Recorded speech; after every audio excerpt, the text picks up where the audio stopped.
আসলে এই বাগান, এই মাহফিল, এটা এলাকার জন্য রহমত।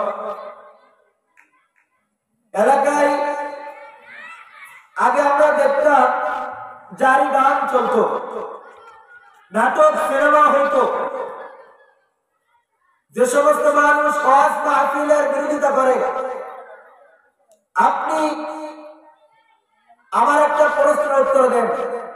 আজ থেকে 15-20 বছর আগে এলাকায় এলাকায় মহল্লা মহল্লায় গান বাজতো না ওয়াজ বাজতো?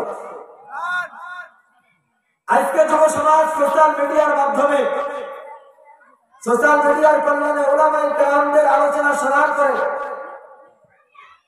অশ্লীল বেহায়াপনা থেকে যুব সমাজ দূরে সরে গিয়ে আজকে এলাকায় এলাকায় মহল্লা মহল্লায় গ্রামে গ্রামে মাহফিলের আয়োজন করতেছে। এটা আগামী দিনের জন্য শুভ লক্ষণ। আগামী দিনের জন্য, আগামী প্রজন্মের জন্য একটা শুভ লক্ষণ।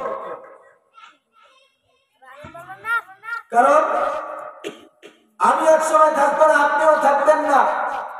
আমাদের আওলাদগুলা এক সময় এই জমিনে পদচারণ করবে, এই জমিনে তারা ঘুরবে এবং আমাদের দেখে তারা শিখবে যে দেখেছি আমি আমার আব্বাকে, দেখেছি আমার চাচুকে, তারা এলাকায় গান বাজায় না, বরঞ্চ মাহফিলের আয়োজন। তাহলে এই মাহফিল প্রথম হলো ভালো কাজের সব পেয়ে গেলাম। 2 নম্বর, নিজে করতেছি, এলাকার যুব সমাজ ছোট্ট বাচ্চারা শিখতেছে। ভবিষ্যতে আমরা যদি না থাকি, ভালো ভালো কাজ করে আমাদেরকে উপহার দিবে, ঠিক না বলেন? এই জন্য আপনার বিরোধিতা করবো না। ইসলামিক প্রত্যেকটা কাজে আমরা যেতে না পারলেও বিরোধিতা করবো না।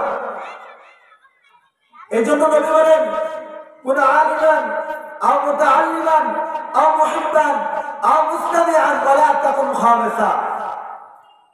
নবীজি বলেছেন, হয় আলেম হও, অথবা আলেমের ছাত্র হও, অথবা আলেমকে ভালোবাসো, অথবা আলেমকে সাহায্য করো। ওয়ালা তাকুন খামিসা, 5 নম্বর হয়ে না, ধ্বংস হয়ে যাবে। এজন্য ওয়াজ মাহফিল এটা এলাকার জন্য শুভ লক্ষণ। ওয়াজ মাহফিলে আসা মানে ওয়াজানা জিনিস জানা এবং মানার নিয়তে শোনা। সারা রাত শুনলাম, সকালবেলা ফজরে নামাজ পড়লাম না, এটা কোনো উপকার আসবে না। এজন্য ওয়াজ শুনবো মানার নিয়তে, ওয়াজ শুনবো আমলের নিয়তে। আমি নিজে আমল করবো, পরিবারকে নিয়ে আমল করবো ইনশাআল্লাহ।